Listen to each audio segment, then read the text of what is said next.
Welcome back. Today we are going to start the new topic of endosperm. In previous lecture we are completed the process of fertilization. तर आपण मागच्या video lecture मध्ये बघितलं होतं की double fertilisation angiosperm मध्ये कोणतं fertilisation होतं तर डबल फर्टिलायझेशन. आता फर्टिलायझेशन मध्ये तुम्ही आपण लास्टला बघितले ते सिग्निफिकन्स. काय बघितले ते सिग्निफिकन्स. तर सिग्निफिकन्स मध्ये सगळ्यात पहिला सिग्निफिकन्स आपण बघितलं होतं both male gametes are utilised किंवा both male gametes are participant. Both male gametes are participant and bring about double fertilization. Second significance आपण घेतला होता the product of first fertilization is the zygote, and zygote is converted into embryo and last it is converted into plants. आणि third जो significance होता तर तो होता कोणता तर the product of triple fusion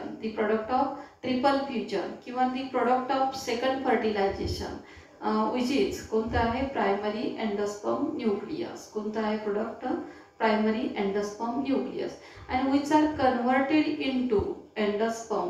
Endosperm is the nutritive tissue which provide nutrition to developing embryo. तर एवढे सारे सिग्निफिकन्स आणि लास्टला एक बघितला होता it also help to avoid polyembryony. म्हणजे असे 4 ते 5 सिग्निफिकन्स आपण फर्टिलायझेशनचे घेतले होते, डबल फर्टिलायझेशनचे घेतले होते आणि त्यावरच डिपेंड असणार आहे. म्हणजे फर्टिलायझेशन नंतर ऑलरेडी तिथे काय चेंजेस होणार आहे पोस्ट फर्टिलायझेशन चेंजेस तर ते आपल्याला स्टार्ट करायचे आहे. आता पोस्ट फर्टिलायझेशन चेंजेस म्हणजे तुम्हाला माहित आहे after fertilisation some events is occur and which is called as post fertilization changes. म्हणजे काय फर्टिलायझेशन झाल्यानंतर एम्ब्रियो शाक किंवा डायरेक्टली ओव्हरी मध्ये काय बदलाव घडून येणार आहे त्यालाच आपण काय म्हणणार आहे पोस्ट फर्टिलायझेशन चेंजेस. तर सगळ्यात पहिल्यांदा आपल्याला लक्षात घ्यायचं आहे की एम्ब्रियो शाक कडे थोडंसं कॉन्सन्ट्रेट करा. आपण मागच्या लेक्चर मध्ये बघितलं होतं की एम्ब्रियो सॅक मध्ये काय झालेले आहे तर फर्स्ट फर्टिलायझेशन सेकंड फर्टिलायझेशन. आता एम्ब्रियो सॅक एक या डायग्राम कडे थोडक्यात लक्षात घ्या की एम्ब्रियो सॅक ड्युरिंग फर्टिलायझेशन काय झालं कोणकोणत्या इव्हेंट्स त्याच्यामध्ये झालेले आहे. हे अँटीपोडल सेल्स सेकंडरी न्यूक्लियस आणि काय eggs apparatus centrally eggs and surrounded by 2 synergid cells. Before fertilization आपल्याला एम्ब्रियो शाक कसा दिसला असा. मग आफ्टर फर्टिलायझेशन एम्ब्रियो शाक कसा दिसणार आहे तर लक्षात घ्या इथे काय झालेले आहे सिनियरजिड सेल्स काय झालेले आहेत डिजनरेट झालेले आहेत. त्यांचं काम संपलं. त्यांनी काय केलं तुम्हाला माहितच आहे अट्रॅक्ट पोलन ट्यूब आणि पोलन ट्यूबची एंट्री आतमध्ये करून घेतली. त्यानंतर त्यांचं काम संपलं. त्यानंतर ते काय झाले डिजनरेट झाले.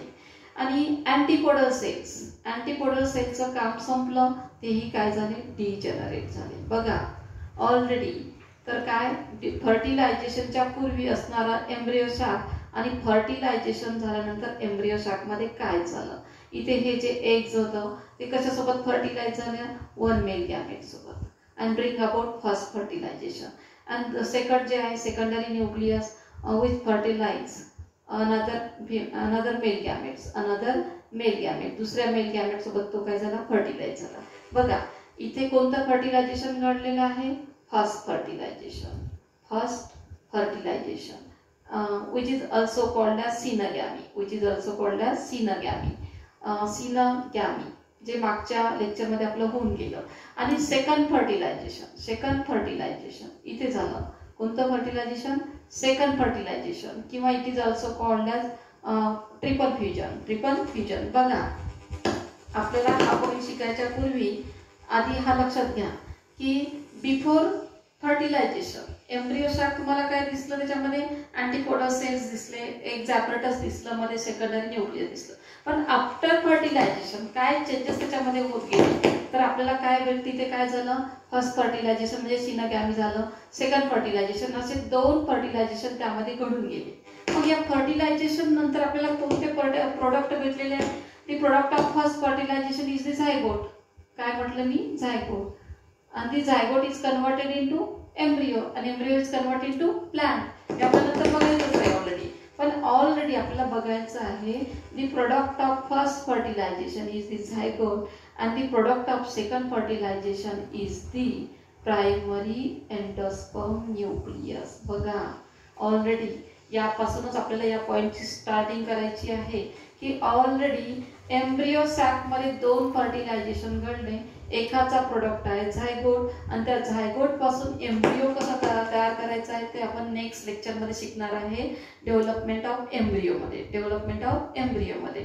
पण आजचा जो आपला पॉइंट आहे तो एंडोस्पर्म आहे. म्हणजेच ऍक्च्युअली आपल्याला प्रोडक्ट ऑफ सेकंड फर्टिलायझेशन किंवा प्रोडक्ट ऑफ ट्रिपल फ्युजन म्हणजेच कोणता प्रोडक्ट आहे त्याचा, प्रायमरी एंडोस्पर्म न्यूक्लियस. ऍक्च्युअली कोणत्या कंडिशन मध्ये, triploid primary endosperm nucleus which are converted into endosperm. लक्षात घ्या की already the product of second fertilisation कोणतं आहे, प्रायमरी एंडोस्पर्म न्यूक्लियस, आणि primary endosperm nucleus then converted into endosperm. आणि आता आज आपल्याला जो शिकायचा जो पॉइंट आहे तो आहे एंडोस्पर्म. आता इथेच मी क्लिअर करून टाकलं की मागच्या ऑलरेडी बिफोर फर्टिलायझेशन काय होतं आणि आफ्टर फर्टिलायझेशन आपल्याला कोणते 2 प्रोडक्ट मिळालेले आहे. तर 2 प्रोडक्ट पैकी एक प्रोडक्ट आहे महत्त्वाचा झायगोट, आणि झायगोटचं कन्व्हर्सेशन एम्ब्रियो मध्ये होणार आहे, ते नेक्स्ट लेक्चर मध्ये आपण घेणार आहे. पण आजचा जो आपलं लेक्चर आहे स्पेशली एंडोस्पर्मवर. एंडोस्पर्म काय आहे, तर जो एंडोस्पर्म आहे तो न्यूट्रिटिव्ह टिश्यू आहे. Endosperm is the nutritive tissue which provide nutrition to developing embryo. म्हणजे बघा ही जी एम्ब्रियो आहे या एम्ब्रियोची डेव्हलपमेंट होण्यासाठी इथे काय होणार आहे, आता एम्ब्रियोची डेव्हलपमेंट, या एम्ब्रियोच्या डेव्हलपमेंटसाठी त्याला लागणारं जे फूड आहे, जे न्यूट्रियंट आहे, ते न्यूट्रियंट सगळ्यात पहिल्यांदा तो तयार होणार आहे आणि नंतरच मग काय तयार होणार आहे, embryo. Actually this process is occur simultaneously. पण पहिला प्रिफरन्स कशाला दिलेला आहे, एंडोस्पर्मला. म्हणजे सगळ्यात पहिल्यांदा डेव्हलपमेंटची सुरुवात कशाची होते, एंडोस्पर्मची. म्हणजेच या एम्ब्रियो शाखमध्ये सगळ्यात पहिल्यांदा सुरुवात कशाला झालेली आहे, एंडोस्पर्म तयार व्हायला झालेली आहे. म्हणजेच पहिला आपण काय घेणार आहे, पहिला एंडोस्पर्म घेणार आहे आणि एंडोस्पर्म नंतर डेव्हलपिंग एम्ब्रियो घेणार आहे. बघा पहिली स्टेप आपण घेतलेली आहे डेव्हलपमेंट ऑफ एंडोस्पर्म किंवा एंडोस्पर्म. तर आज आपण स्टार्ट करतो आहे एंडोस्पर्म. आता ही कन्सेप्ट मी आधी तुम्हाला क्लिअर करून दिलेली आहे, पण स्टार्ट करूया एंडोस्पर्मला. एंडोस्पर्म काय आहे, is the nutritive tissue which provide nutrition to developing embryo. म्हणजे आताच क्लिअर करा, या डायग्राम मध्येच क्लिअर होतं. इथे एम्ब्रियो तयार होणार आहे आणि त्या एम्ब्रियोला लागणारं जे न्यूट्रियंट आहे ते कोण प्रोव्हाइड करणार आहे, एंडोस्पर्म. म्हणजेच काय, पहिल्यांदा एंडोस्पर्म तयार होणं गरजेचं आहे आणि नंतर मग कोणती प्रोसेस, डेव्हलपमेंट ऑफ एम्ब्रियो. म्हणजे स्टार्टिंग झालेली आहे प्रोसेस कशासाठी, तर एंडोस्पर्म तयार होण्याची, आणि लागलीच तयार होणार आहे झायगोट नंतर एम्ब्रियो. तर सगळ्यात पहिल्यांदा आपण घेऊया endosperm. Endosperm is the nutritive tissue. बघा तो काय आहे, न्यूट्रिटिव्ह टिश्यू आहे. It store abundant food material which provide to developing embryo. जे एम्ब्रियोला लागणार आहे तेवढं सारं न्यूट्रियंट, जेवढं सारं काय फूड ते स्वतःमध्ये सामावून ठेवतं, म्हणून त्याला म्हटलेलं आहे न्यूट्रिटिव्ह टिश्यू. बघा endosperm is nutritive tissue which provide nutrition to developing embryo. तो जो एम्ब्रियो डेव्हलप होत असतो त्याला जे काही न्यूट्रिशन लागतं ते प्रोव्हाइड करण्याचं काम कोणाचं आहे, तर एंडोस्पर्मचं आहे. मग तुम्हाला आताच मी सांगितलं की एंडोस्पर्म काय आहे, तर कशापासून तयार झाला, प्रायमरी एंडोस्पर्म न्यूक्लियस पासून. कशापासून तयार झाला, प्रायमरी एंडोस्पर्म न्यूक्लियस पासून. आणि प्रायमरी एंडोस्पर्म न्यूक्लियस काय आहे, what is primary endosperm nucleus, it is the product of second fertilisation किंवा it is the product of triple fusion. बघा it is the product of triple fusion which develops from primary endosperm nucleus. म्हणजेच काय, endosperm actually main product आहे कशाचा, triple fusion किंवा second fertilization, जो कशापासून तयार झालेला आहे, प्रायमरी एंडोस्पर्म न्यूक्लियस. म्हणजे सगळ्यात पहिल्यांदा the product of second fertilisation किंवा the product of triple fusion is the primary endosperm nucleus which are then converted into endosperm. तर ह्या दोन्ही लाईनिंग तुम्हाला लक्षात ठेवायची आहे. It is the product of triple fusion which develops from primary endosperm nucleus. लक्षात ठेवलं, ठीक आहे. तर आता या एंडोस्पर्मचे सुद्धा काय आहे, टाइप्स आहे. Types of endosperm, types of endosperm. कोणत्या बेसिसवर याचे टाइप्स झालेले आहे, कोणत्या बेसिसवर, on the basis of development, on the basis of development endosperm are of 3 types. लक्षात ठेवा, त्याच्या डेव्हलपमेंटनुसार, त्याच्या डेव्हलपमेंटनुसार काय त्याचे डिवायडेशन झालेले आहे 3 ग्रुपमध्ये, 3 टाइप्समध्ये. न्यूक्लियर टाइप, सेल्युलर टाइप आणि तिसरा आहे हेलोपियर टाइप्स. बघा सगळ्यात पहिला कोणता आहे, तर nuclear types endosperm, nuclear type of endosperm. आणि सेकंड जो आहे तो कोणता आहे, cellular type of endosperm, cellular type of endosperm. आणि थर्ड जो आहे हेलोपियर टाइप ऑफ एंडोस्पर्म. लक्षात ठेवा, पहिला न्यूक्लियर टाइप, दुसरा सेल्युलर टाइप, तिसरा helobial type of endosperm. 3 type of endosperms on the basis of their development. कोणत्या बेसिसवर, त्याच्या डेव्हलपमेंटनुसार, म्हणजे तो कसा डेव्हलप होतो त्यानुसार त्याचं डिवायडेशन केलेलं आहे 3 याच्यामध्ये. आता तुम्हाला सगळ्यांना माहीतच आहे की एंडोस्पर्म कशापासून तयार झालेला आहे, प्रायमरी एंडोस्पर्म न्यूक्लियस पासून. कशापासून, प्रायमरी एंडोस्पर्म न्यूक्लियस पासून. मग आता प्रायमरी एंडोस्पर्म न्यूक्लियस डायरेक्टली मी इथे काढून दाखवते तुम्हाला. प्रायमरी एंडोस्पर्म न्यूक्लियस कशाचा हे आहे, प्रोडक्ट आहे तो प्रायमरी एंडोस्पर्म न्यूक्लियस. कशाचा प्रोडक्ट आहे, तर सेकंड फर्टिलायझेशन किंवा तुम्ही ट्रिपल फ्युजन म्हणू शकता, ट्रिपल फ्युजनचा. मग त्यापासून काय तयार होणार आहे, तर न्यूक्लियर टाइप ऑफ एंडोस्पर्म तयार होणार आहे, न्यूक्लियर टाइप ऑफ एंडोस्पर्म तयार होणार आहे. म्हणजेच PEN, primary endosperm nucleus undergoes pre mitotic किंवा mitotic pre nuclear division, mitotic pre nuclear division and not followed by wall formation, not followed by wall formation. आता एक पहिल्यांदा लक्षात घ्या, कोणत्याही सेलचं सेल डिव्हिजन होत असताना कोणत्या 2 स्टेप्स येतात. पहिली येते nuclear division which is called as कॅरिओकायनेसिस, आणि सेकंड स्टेप येते ती कोणती, सायटोप्लाझम डिव्हिजन. म्हणजेच काय, cytokinesis. Cytokinesis is also called as wall formation. मग आता याच्यामध्ये या सेलचं कोणत्या, प्रायमरी एंडोस्पर्म न्यूक्लियस किंवा प्रायमरी एंडोस्पर्म सेल म्हणू आपण याला, प्रायमरी एंडोस्पर्म सेल. कारण primary endosperm nucleus is converted into primary endosperm cell मध्ये. कशामध्ये कन्वर्ट झाला तो, प्रायमरी एंडोस्पर्म सेल मध्ये. मग विच अंडरगोज कॅरिओकायनेसिस अँड सायटोकायनेसिस. म्हणजेच काय, तिथे पहिल्यांदा होणार आहे न्यूक्लियरचं डिव्हिजन होणार आहे आणि नंतर वॉल फॉर्मेशन होणार आहे, म्हणजे सायटोकायनेसिस.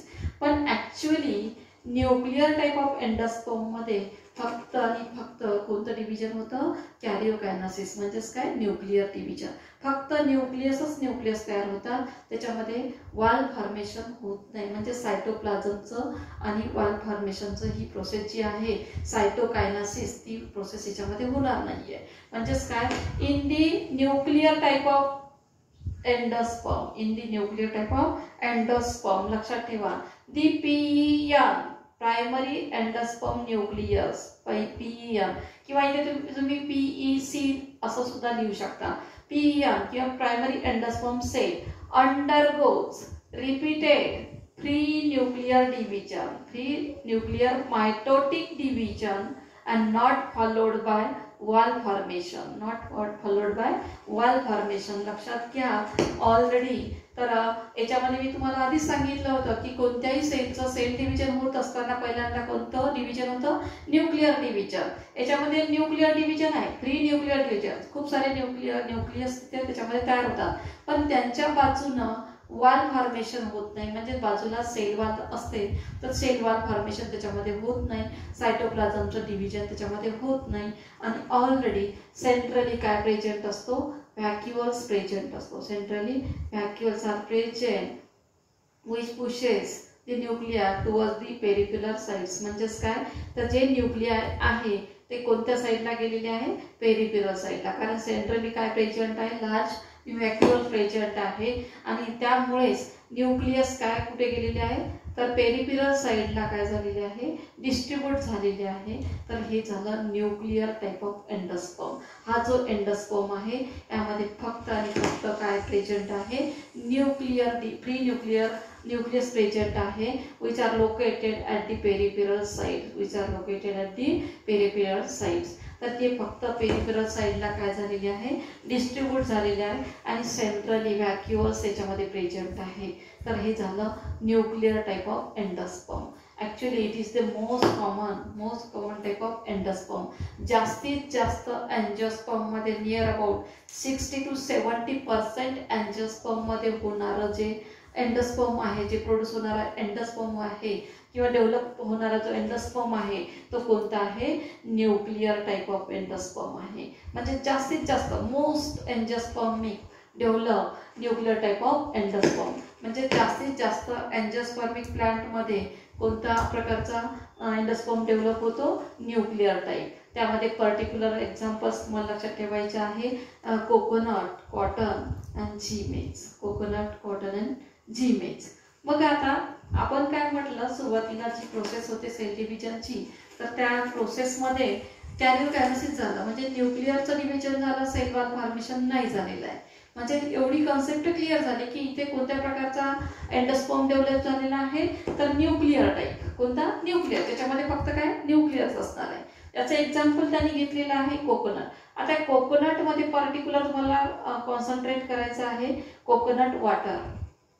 जे ग्रीन कलरचं कोकोनट असतं त्यामधलं जे वॉटर आपण काय घेत असतो, ज्याच्यामध्ये खूप जास्त न्यूट्रिएंट आहे, त्यामुळे आपण काय करतो, ऑलरेडी त्याचा वापर करतो.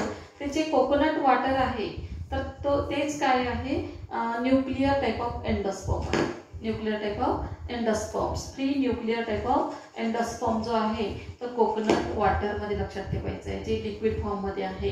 आणि जर तुम्ही आणखी कॉन्सन्ट्रेट करा तर याच न्यूक्लियर टाइप ऑफ एंडोस्पर्म मध्ये काही वेळानंतर म्हणजे बऱ्याच वेळानंतर त्यामध्ये वाल फॉर्मेशन होतं आणि तिथे मल्टीसेल्युलर एंडोस्पर्म डेव्हलप होतं. मल्टीसेल्युलर एंडोस्पर्म त्यामध्ये डेव्हलप होतं. बघा सुरुवातीला काय झालेलं आहे इथे, आता इथेच कॉन्सन्ट्रेट करा. इथे प्री न्यूक्लियर एंडोस्पर्म इथे डेव्हलप झालेला आहे. तो काय मोस्ट कॉमन आहे एंडोस्पर्म मध्ये, बऱ्याचशा स्पीसीज मध्ये. इथे आपण दाखवलेले एक्झाम्पल्स आहेत त्याच्यामध्ये. आता पर्टिक्युलर तुम्हाला काय लक्षात ठेवायचं आहे, काही वेळ गेल्यानंतर इथे काय होतं, ऑलरेडी मी दुसरं एक ग्राफ तुम्हाला काढून दाखवते आहे. तर इथे प्री न्यूक्लियर एंडोस्पर्म आहे आणि लॅटर आफ्टर समटाइम्स वाल formation is occur at the peripheral sides. तर तिथे काय होतं, वाल फॉर्मेशन होतं and produce. Then nuclear type of endosperm is converted into multicellular endosperm. multicellular endosperm मध्ये बघा कॉन्सन्ट्रेट करा. मी आधीच तुम्हाला म्हटलं होतं की ऑलरेडी कोकोनट वॉटर हा कोणत्या प्रकारचा एंडोस्पर्म आहे, तर प्री न्यूक्लियर एंडोस्पर्म. याला तुम्ही प्री न्यूक्लियर सुद्धा म्हणू शकता. प्री न्यूक्लियर एंडोस्पर्म आहे.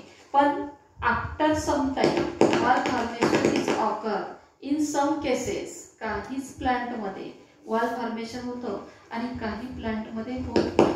सो एक्झाम्पल त्याचं ज्यांच्यामध्ये वाल फॉर्मेशन होत नाही त्याचं एक्झाम्पल वीट वगैरे आहे.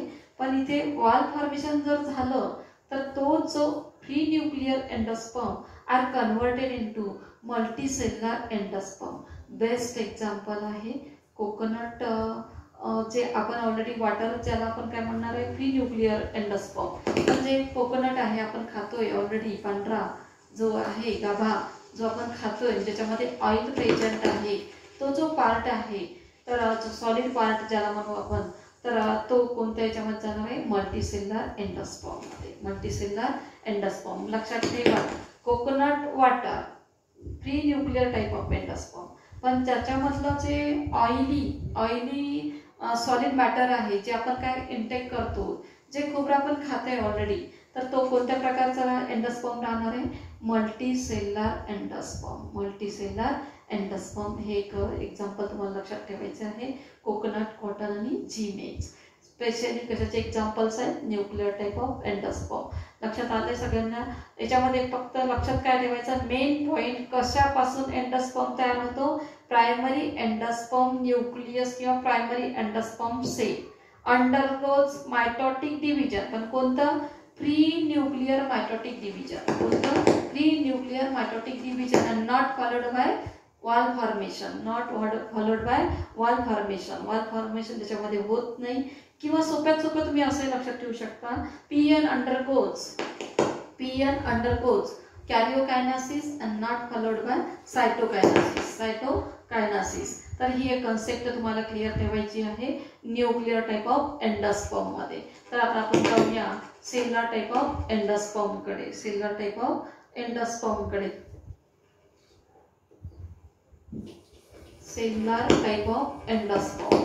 आता बघा, जर न्यूक्लियर टाईप मध्ये फक्त काय दिसणार आहे आपल्याला? न्यूक्लियसच दिसणार आहे.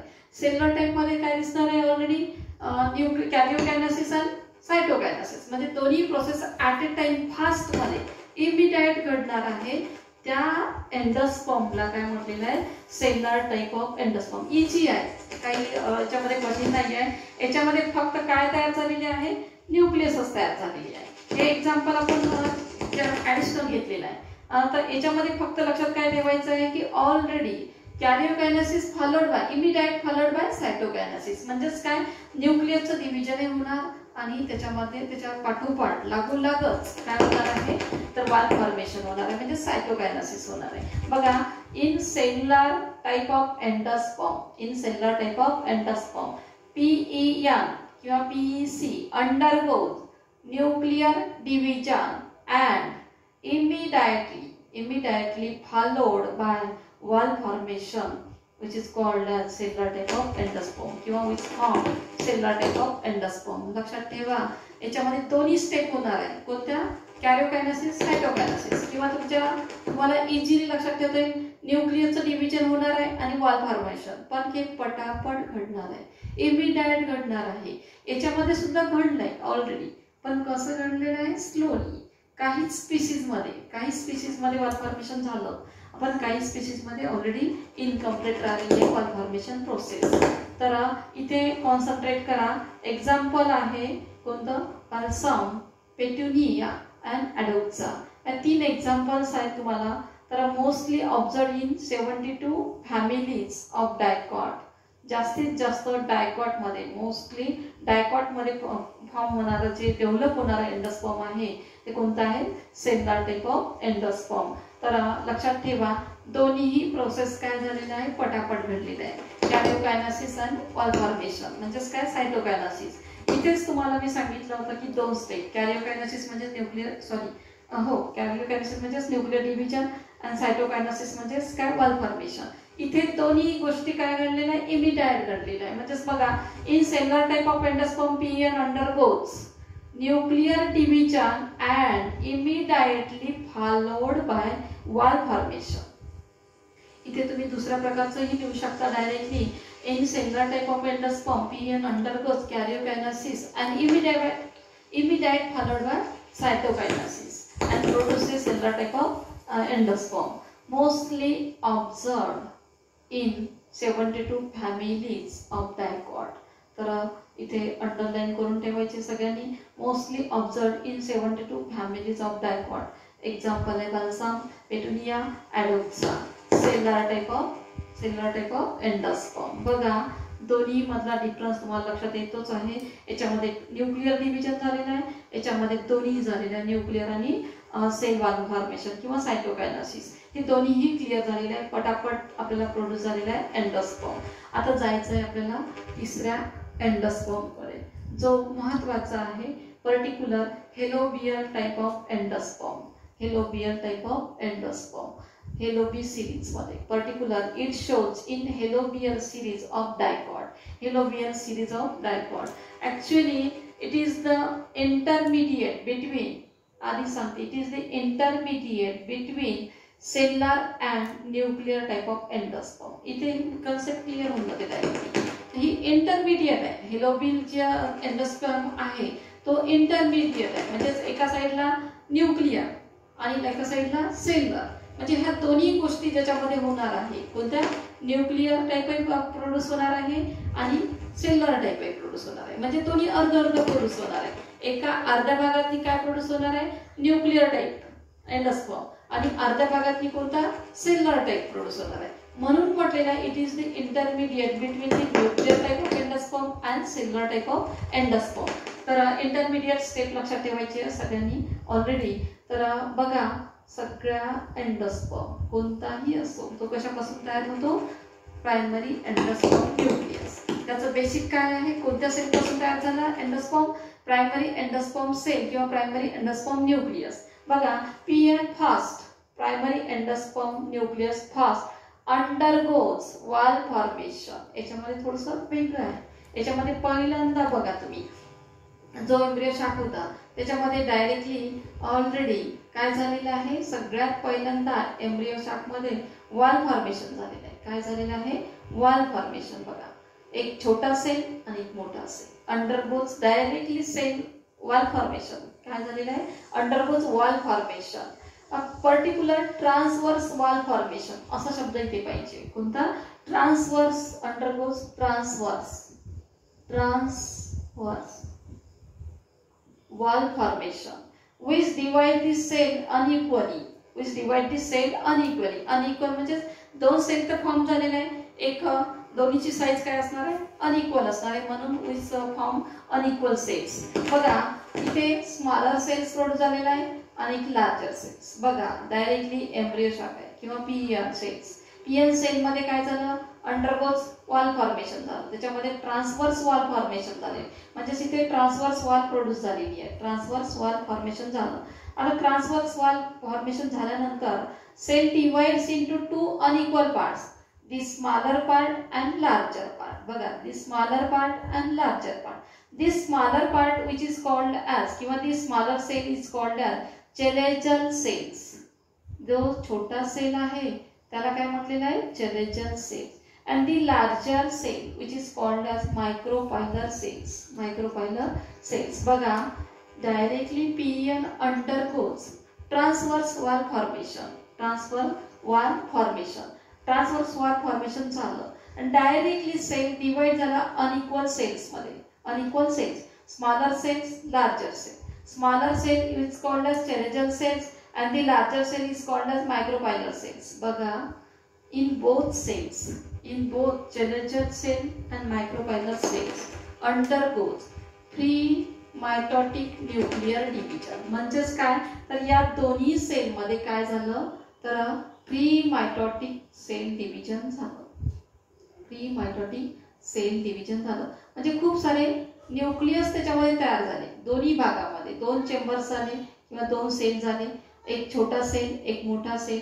दोन्ही सेल मध्ये आपल्याला काय मिळाले, न्यूक्लियस मिळाले. पण ऑलरेडी बघा, तर जो चॅलेंजर सेल आहे त्याच्यामध्ये न्यूक्लियसच राहिले. बघा, हे वरच्या साईडचा जो सेल आहे त्याच्यामध्ये काय राहिले, फक्त न्यूक्लियस. पण ऑलरेडी जे मायक्रोपायलर सेल्स आहे त्याच्यामध्ये वॉल फॉर्मेशन झालं. म्हणजेच काय आहे, इथे नंतर काय झालेलं आहे, wall formation is occur in micropylar cells. बघा, तर इथे हा या प्रकारचा म्हणजेच काय, helobial type of endosperm produce झाला, ज्याच्यामध्ये actually it is the intermediate between nuclear and cellular. वरच्या याच्यातनी काय प्रोड्यूस झाले, न्यूक्लियर, आणि खालच्या याच्यातनी सेल्युलर म्हणजे सेल प्रोड्यूस झाले. बघा, दोन्ही प्रकारचे. एकामध्ये काय झालं, न्यूक्लियर टाइप, आणि जो मायक्रोपायलर सेल आहे यामध्ये काय झालेलं आहे, सेल्युलर टाइप.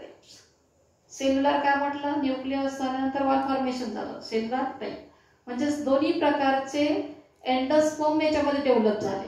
एक चॅलेंजर मध्ये न्यूक्लियर टाइप आणि मायक्रोपायलर सेल मध्ये सेल्युलर टाइप एंडोस्पर्म प्रोड्यूस झाला. म्हणून याला म्हटलेलं आहे it is the intermediate between cellular and nuclear type. Cellular and nuclear type. आता बघा, याच्यामध्ये तुम्हाला आणखी कॉन्सन्ट्रेट करा. PM first undergoes transverse wall formation. Wall formation झाल्यानंतर तो डिवाइड झाला अनइक्वल सेल मध्ये. Which divide this cell unequally. Which divide this cell unequally. त्या ट्रान्सव्हर्स वॉलनी काय केलेलं आहे, सेलला दोन सेलमध्ये डिवाइड केलं, एक छोटा सेल आणि एक मोठा सेल. ठीक आहे. This smaller cell is called as chalazal cells. This smaller cell is called as chalazal cells and the larger cell is the micropylar cells. जो लार्जर सेल आहे त्याला काय म्हटलेलं आहे, मायक्रोपायलर सेल्स. बघा, then nuclear in is cell is in each cell undergoes free nuclear division. बघा, मी आधी सांगितलं होतं in both cells chelagial cell and micropylar cell free nuclear division is occur. बघा, याच्यात दोन्ही मध्ये न्यूक्लियर डिव्हिजन झालं, पण याच्यामध्ये वॉल फॉर्मेशन कशामध्ये झालं फक्त तर micropylar cell. Then nuclear in each cell undergoes free nuclear division. Then wall formation occur in between nuclei of micropylar cells. In between the nuclei of micropylar cell. तर एवढी एक कन्सेप्ट क्लिअर करायची आहे की दोन प्रकारचे सेल आपल्याला मिळालेले. एक आहे छोटा जो सेल आहे त्याला आपण काय म्हटलं, चेलेजल सेल.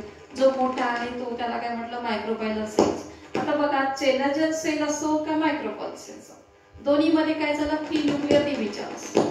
पण cell wall formation किंवा wall formation is occur only micropylar cells and both nuclear type and cellular type endosperms are developed in halobial endosperm मध्ये. halobial मध्ये किती दोन्ही प्रकारचे न्यूक्लियर टाइप आणि सेल्युलर टाइप. म्हणूनच म्हटलेलं आहे याला it is the intermediate between cellular and nuclear type of endosperm. Asphodelus मध्ये एक्झाम्पल आहे याचं, ॲस्पोडिलस. तर एवढे एक सारे एंडोस्पर्म आपण बघितलेलेच आहे. प्रत्येकामध्ये तुम्हाला लक्षात ठेवायचा आहे तो डिफरन्स, तिन्हीमधला डिफरन्स. तर ऑलरेडी आता यामध्ये तर तुम्हाला काही अडचणच नाही आहे. Actually it is the intermediate stage of nuclear type endosperm and cellular type of endosperm. तर इथे फक्त तुम्हाला लक्षात काय ठेवायचे आहे दोन्हीमध्ये, इथे काय कॅरिओकायनेसिस सायटोकायनेसिस. जर हुशार विद्यार्थी असतील तर इथे दोनच पॉइंट क्लिअर करतील डायरेक्टली. कोणता एक दोनच लाईनिंग लिहून ठेवल्या, कॅरिओकायनेसिस सायटोकायनेसिस, कॅरिओकायनेसिस सायटोकायनेसिस. दोन्ही गोष्टी याच्यामध्ये काय डायरेक्टली नाही, कॅरिओकायनेसिस नॉट फॉलोड बाय सायटोकायनेसिस. बघा इथे मी लिहून दाखवते तुम्हाला, कॅरिओकायनेसिस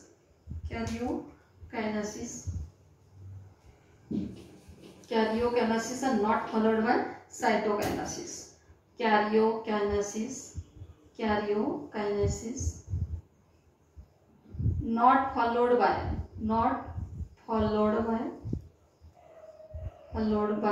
wall formation. किंवा वॉल फॉर्मेशनच्या ऐवजी तुम्ही दुसरा शब्द यूज करू शकता, तो तुम्हाला माहितीच आहे, सायटोकायनेसिस. आणि याच्यामध्ये डायरेक्टली कॅरिओकायनेसिस आणि immediate followed by wall formation. फक्त इथे कॅरिओकायनेसिस not followed by wall formation आणि इथे कॅरिओकायनेसिस and immediate formation of wall formation. Immediate wall formation is occur कशामध्ये, सेल्युलर टाइप मध्ये. आणि ही तर इंटरमिडिएट स्टेप आहे, इंटरमिडिएट स्टेज आहे किंवा इंटरमिडिएट एंडोस्पर्म आहे की ज्याच्यामध्ये तुम्हाला ऑलरेडी सेल्युलर आणि न्यूक्लियर हे दोन्ही प्रकारचे. तर आता एंडोस्पर्म आपण डिटेलमध्ये घेतलेले आहे. व्हिडिओ लेक्चर बघितल्यानंतर त्याचे नोट्स प्रिपेअर करा. ठीक आहे, आता आपण थांबूया.